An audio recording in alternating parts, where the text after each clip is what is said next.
Beetlejuice. This week we went to go see Beetlejuice in IMAX. That's right, in IMAX, but is it any good? We'll talk. Hi, how are you doing today? It's Just Jess here. Hope you're having a good day. And today, yes, this week we just saw Beetlejuice and we went to go see it in IMAX, but is it worth it in that format? Honestly, absolutely yes, but I could not find evidence that it was shot or filmed for IMAX like I normally do on this review channel for you folks. It does say optimized for IMAX screens. However, it did have a bigger than normal size. IMDB says 1.85, 2.1, and I'll link below so you can see at the website for the specifications of the technicalities they use on their website so you can check it out. The black bars on the top and the bottom were less visible than normal. You still get to experience the proprietary powerful sound system that IMAX provides. The movie was a blast to watch in this format with all the comedy, the drama, and everything else in between, inclusion of the soundtrack and visuals of the world. Beetlejuice is a horror comedy movie returning to cinemas and theaters for more than 34 years than the original, just in time for the feel-good fall vibes of the scary Halloween season. A little bit too early, we're still in the middle of September, so it probably cut it off at the end of September. Probably would have made a little bit of sense, but nevertheless, what is Beetlejuice doing right now? What about the Dietz family? Where does beautiful and perfect Jenna Ortega's role fill into this? Find out as we talk about it. I'm gonna be very honest with you guys. I didn't think I was gonna like it very much, and walking out of the theater, I had a great time. I never saw the first one that came out in like 1984 or something like that. I never saw the first one. I never have an emotional attachment. You'll probably have a lot of reviewers saying they watched the first one multiple times. I'm just like, yeah, I never saw the first one, so I have no emotional attachment. Now, probably I could have watched the first one on Friday night before I went to go see the movie on Saturday, but it didn't really entice me. The only reason why I wanted to watch this is because of Jenna Ortega and Willem Dafoe and Monica Bellucci. Let's be very honest, and of course it's a new thing from Hollywood and YouTube and the movies. Of course I'm gonna watch it. I was talking to a good friend, shout out to Miss Gabby, you're perfect in every way. She was saying that she loved the first one. She watched it multiple times. So like I said, I don't really have that emotional attachment. So walking into this, I didn't know what to expect. And she looks at me and she says, "You never saw a Tim Burton film, Jess?" And I looked at her, I'm like, wow, like just in her beauty. I was like, yeah, I think I have. And I wasn't necessarily lying, although I did forget that he made other amazing works such as Nightmare Before Christmas, Corpse and the Bride, Edward Scissors, Charlie and the Chocolate Factory. I can't believe he made those and I totally forgot. And of course, Alice in the Wonderland that came out in 2010. I was in high school and I was high as hell watching that movie in theaters, and I still remember that day. It was a Saturday. I went to Niles. I went with my friends. A lot of people during that time were saying that you should do LSD and shrooms, and the reason why I bring this up is because I'm like, wow, Tim Burton, of course I've seen his movies. I just totally forgot that he made those types of movies. You know, the horror comedy using dark aesthetics, but in a good, happy feeling type of way. You know what I mean? Not like hellish or demonic or scary. Just using those aesthetics, but in a positive light. Especially Corpse and the Bride, Spirit Halloween has that in spades, and I was like, wow, yeah, of course, Gabby, I've seen that. The Dietz family reunites after an unfortunate circumstances that happens to summon Olin for a particular event, but then things get complicated when one of them finds a door to the undead. So they enter it, so the Dietz family have to reunite to save that person, no spoilers, to come back to the land of the living. Like many of you, I thought Beetlejuice, played by Michael Keaton no less, which is amazing. I thought he was like gonna be the main guy.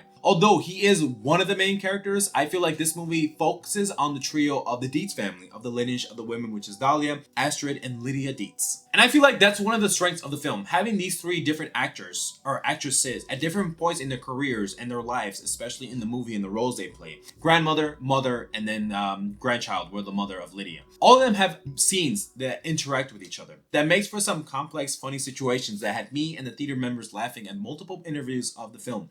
For example, without spoilers, Astrid, Jenna Ortega, she's in the movie. She's talking to her mother, Lydia Dietz. She's like, "Hey mom, can I go to this friend's house the next day?" And Lydia's looking at her mom, Dahlia, and Dahlia's just like, without saying anything, she's just like straight to Lydia, but not to Astrid. Astrid's looking at her mom, right? And then she's looking at both of them. She's like, I guess. And the way that movie made us feel, it was laughing. It was a good time because three different actresses are saying three different things. It's like the grandmother doesn't want to say anything to like the daughter of her mother. It's just like, wow. And it's really cool. And when you see it without spoilers, you'll understand the context that I'm giving it to you, because I'm like, dude, this is awesome. And Jenna Ortega's role, her filmography, her life, Scream, X, her hit breakout role Wednesday. Fits perfectly in this world with the emo, the dark, the gothic aesthetics that are applied without being too creepy or demonic, like I said earlier, with like being hell. She is perfect for this. Even though she doesn't play Wednesday, her and Tim Burton have done previous works together, if you know. But Monica Bellucci's character as Dolores, as the evil ex that comes back to take Beetlejuice's life, is amazing inclusion. Her beginning with the soundtrack, I was like, dude, I Shazammed it. I Shazammed multiple songs, by the way, how she has like the staples, and you see Tim Burton give nods and call-outs to his previous works. Beetlejuice 1 was his second film. Now he has done his whole history of amazing films, so now he's learned a lot, and you see this probably on screen with the soundtrack, with the edits, with the character movements, and even like the aesthetics that he used. And I thought that was amazing because he's learned so much, and you see that all on screen, especially some hints of Alice in the Wonderland when they go to the undead, when they see like the different stories of like the houses and stuff. I'm like, wow, that's so cool. Although Monica Bellucci's character, as much as I love her, she has an amazing entrance scene. She has a few scenes after that. She disappears for like a long time of the movie, only to come back at the end. Yes, her history with Beetlejuice as like the history of like the undead and like how they met is pretty cool, but I just wish she had more to do. I'm reviewing this during the weekday, so it's coming a little bit later than normal because I had to go see it twice. I went to go see it on Sunday night when I was supposed to do the review. I just had a great time. I was like, no, I need to go see it again. I love that it's horror and comedy, but it finds a perfectly good blend to seamlessly blend in both of them. Since the holidays of Scary Halloween is coming up, it's not being too dark. I mean, it's PG-13, and I really thought it was gonna be like scary, but it's really not. It's like demonic. I mean, they use dark aesthetics. If you've seen from his previous works, he doesn't shy away from that. Of course, we can't talk about this movie without talking about Michael Keaton as Beetlejuice. For some reason, I really didn't pay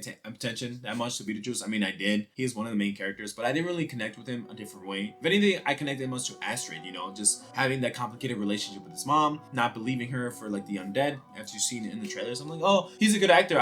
He is funny at some points, but maybe it's too dark for me. Like, I don't know. Maybe it's just, I did something about him, but he's still cool. He's fine. Willem Dafoe feels like he's just sprinkled in throughout the movie. So he's a nice addition from Green Goblin. Of course, he fits this role perfectly as well. But still, it's nice to see him, but he's not like really there. Like, he is there, but although one of the criticisms I have to say is that you kind of have to disband your belief. There's some characters that are really doing dumb decisions in this movie. It's fun and dumb. Like, some of the characters make some weird and bad decisions that you're literally screaming at them, and other people in the scene are telling them, no, don't do this, or do this. And sometimes you have no idea what's going on, and sometimes I feel like you have to disband your belief based on that. Whatever, it's a movie. They could have rewrote it in the script process. Some people are going to be thinking of this movie too critically about like the preying of people, of like overbearing power. I'm like, dude, like, I get that, and I did kind of see that in my second playthrough or watch through, but it's whatever, you know. It's Beetlejuice. He's supposed to be like that from what I've heard from other people that I've talked to. At the end of the day, I'm giving this a solid B. I had a great time, especially watching this in IMAX, so your results may vary. Just getting ready for the scary Halloween season, although it is coming a little bit early. It's like the second week of September. Maybe they could have released